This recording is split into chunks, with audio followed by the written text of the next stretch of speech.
கர்த்தருடைய பரிசுத்த நாமத்துக்கு மகிமை உண்டாவதாக. இந்த நாளிலும் உங்களுக்கான வேத வார்த்தைக்கு நேராய் அன்போடு கூட அழைக்கிறோம்.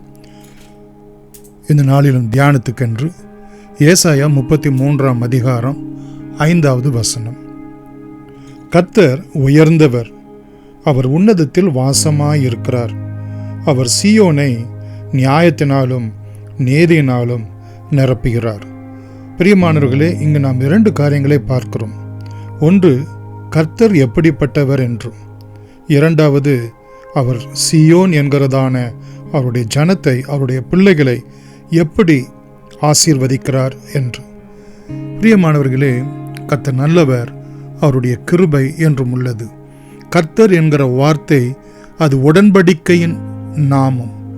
பிரியமானவர்களே, அவர் எல்லாவற்றுக்கும் மேலாக உயர்ந்து இருக்கிறார். அவர் உயர்ந்தவர் என்றால், பிரியமானவர்களே, பரிசுத்தத்திலே எல்லாவிதமான மாட்சிமையிலே அவர் உயர்ந்தவராய் இருக்கிறார்.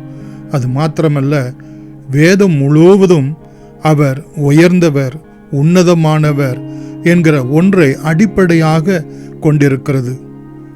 மாத்திரமல்ல, அவர் சர்வ அதிகாரமும் வல்லமையும் உடையவராக இருக்கிறார் என்றும் நாம் பார்க்கிறோம். சங்கீதம் 97:9 பார்க்கிறோம்.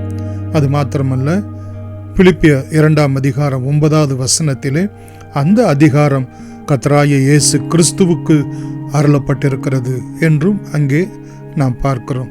பிரியமானவர்களே, அவர் உயர்ந்தவரும் உன்னதமானவருமாய் இருக்கிறபடியினால் நமக்கு கொடுக்கப்படுகின்றதான ஒரு அழைப்பு என்ன என்றால், அவருக்கு பயந்து அவருடைய சமூகத்திலே நம்மை நாமே ஒப்பு கொடுக்க வேண்டும் என்று.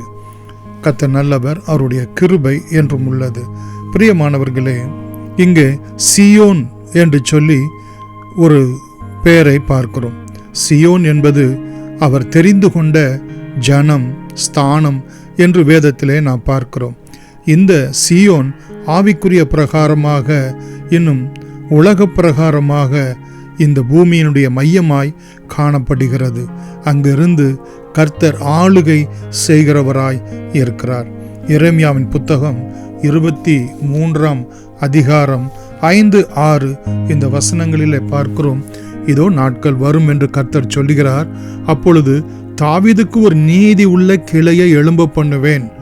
அவர் ராஜாவாய் இருந்து ஞானமாய் ராஜரீகம் பண்ணி பூமியிலே நியாயத்தையும் நீதியையும் நடப்பிப்பார். அவர் நாட்களிலே யூதா ரட்சிக்கப்படும், இஸ்ரவேல் சுகமாய் வாசம் பண்ணும். அவருக்கு இடும் நாமம் நமது நீதியாயிருக்கிற கர்த்தர் என்பதே. இங்கே ஆண்டவராகிய இயேசு கிறிஸ்து, பிரியமானவர்களே, அவர் இன்றைக்கு சபையிலே தேவ ரட்சிக்கப்பட்ட, அவருடைய வெளியேறப்பட்ட இரத்தத்தினால் தங்கள் பாவங்களார கழுவப்பட்ட ஒவ்வொரு பிள்ளைகளுக்குள்ளும் வாசம் பண்ணுகிறார். அவர்களுக்குள் இருந்து நீதியையும் நியாயத்தையும் நடப்பிக்க விரும்புகிறார். இது நிமித்தமாய் ஜனங்கள் ரட்சிக்கப்படவும் சுகமாய் வாசம் பண்ணவும் கர்த்தர் அனுக்கிரகம் செய்கிறவராய் இருக்கிறார். பிரியமானவர்களே, கர்த்தர் நல்லவர், அவருடைய கிருபை என்றும் உள்ளது. இங்கே நீதி, நியாயம் என்கிறதான 2 வார்த்தையை பார்க்கிறோம். இந்த நியாயம் என்கிற வார்த்தை என்ன என்றால், தேவன் நமக்கு கொடுக்கக்கூடிய வாக்குத்தத்தங்கள் ஒவ்வொன்றும் நம்முடைய வாழ்க்கையிலே ஆசீர்வாதமாய் ஆம் என்றும் ஆமேன் என்றும் நிறைவேற வேண்டும். நீதி என்பது நாம் தேவனுக்கு முன்பதாக எப்படியெல்லாம் நடக்க வேண்டும் என்று அவர் நமக்கு கொடுத்திருக்கிறதான கட்டளைகள், பிரமாணங்கள், உபதேசங்கள். பிரியமானவர்களே, இவற்றிலே நாம் நடக்கிறவர்களாய் இருக்க வேண்டும். கர்த்தர் நல்லவர். பிரியமானவர்கள், நாம் எவ்வளவாய் அவருடைய நீதியை நிறைவேற்றுகிறவர்களாய் இருக்கிறோமோ அவ்வளவாய் அவருடைய நியாயமான வாக்குத்தத்தங்களினால் உண்டான சகல ஆசீர்வாதங்களையும் நாம் பெறுவதற்கு கர்த்தர் அனுக்கிரகம் செய்கிறவராய் இருக்கிறார். பிரியமானவர்களே, கர்த்தர் நல்லவர், அவருடைய கிருபை என்றும் உள்ளது. நீதியை செய்கிறது என்றால், பிரியமானவர்களே, அவருக்கு நாம் சேவை செய்கிறதாய், அவரை சேவிக்கிறதாய் இருக்கிறது, அவரை துதிக்கிறதாய் இருக்கிறது என்று மல்கியா 3:18, சங்கீதம் 140:13 நாம் பார்க்கிறோம். அப்படிப்பட்டவர்களுக்கு அவர் கொடுக்கக்கூடிய ஆசீர்வாதங்கள் 92ஆம் சங்கீதம் 12 பார்க்கிறோம். அவர்கள் செழித்திருப்பார்கள் என்றும், சங்கீதம் 112:6 அவர்கள் என்றென்றைக்கும் நினைக்கப்படுவார்கள் என்றும். பிரியமானவர்களே, சங்கீதம் 34:19 அவருடைய இக்கட்டுக காலத்திலே அவர் உதவி செய்கிறார் என்றும், சங்கீதம் 37:25 அவர்கள் என்றென்றைக்கும் மறக்கப்படுவதும் இல்லை, கைவிடப்படுவதும் இல்லை என்கிற இந்த வார்த்தைகளின்படி கர்த்தர் நம்மை ஆசீர்வதிப்பாராக. செபிப்போம். பிதாவே, நாங்கள் உம்மை நன்றியோடு கூட ஸ்தோத்திரிக்கிறோம். இந்த நாளிலும் உம்மால் ரட்சிக்கப்பட்ட ஒவ்வொரு பிள்ளைகளுக்கும் உம்முடைய நியாயத்தையும் உம்முடைய நீதியையும் நீர் அருளும்படி உம்முடைய பாதத்தை நாங்கள் செபிக்கிறோம்.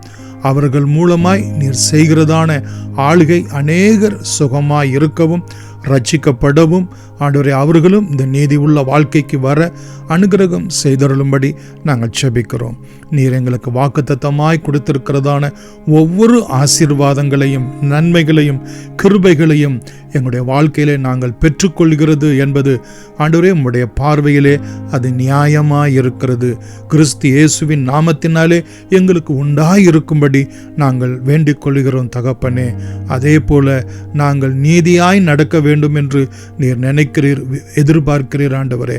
தகப்பனே, கிறிஸ்து இயேசுவுக்குள்ளாக நாங்கள் நீதியிலே நடக்க, உத்தமத்திலே நடக்க, ஆண்டவரே எல்லா விதமான உபதேசங்களிலே கை கொண்டு நாங்கள் நடக்க கர்த்தர் அநேகருக்கு நாங்கள் கற்றுக் கொடுக்கவும் உதவி செய்யும்படி இயேசுவின் நாமத்தில் நன்றியோடு கூட வேண்டுகிறோம் எங்கள் ஜீவனுள்ள பிதாவே.